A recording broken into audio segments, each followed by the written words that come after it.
10 bangunan di Jalan Bypass Ngurah Rai Nusa Dua dirobohkan petugas Satuan Polisi Pamong Praja karena menempati tanah milik pemerintah Provinsi Bali tanpa izin.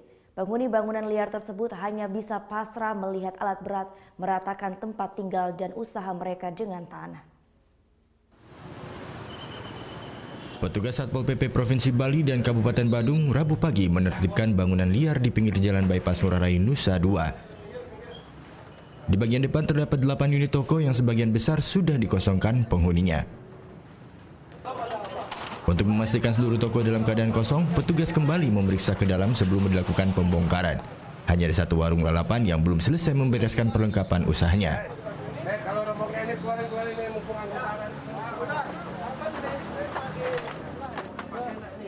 Petugas pun langsung mengangkut seluruh isi warung ke tempat yang lebih aman. Pemilik warung mengaku telah menyewa lahan ini kepada seseorang yang mengaku sebagai pemilik tanah sejak tahun 2007 silam. Dalam setahun, uang sewa toko di bangunan liar ini mencapai 6 juta rupiah.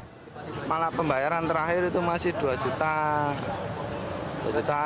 200. Kemarin bulan 5 kemarin. Untuk bulan ini. Ya. Kini ia hanya bisa pasrah melihat tempat usahanya ditertibkan petugas. Selain toko, di bagian belakang bangunan ini terdapat 2 rumah kos dengan total 11 kamar. Para penghuni kos terlihat sibuk menyelamatkan barang-barang mereka sebelum bangunan ini dibongkar. Setelah seluruh penghuni meninggalkan bangunan, petugas menggunakan 1 unit alat berat berupa eskavator langsung merobohkannya. Pembongkaran ini menjadi perhatian para pengendara yang sedang melintas di Jalan Bypass Ngurah Rai Nusa Dua.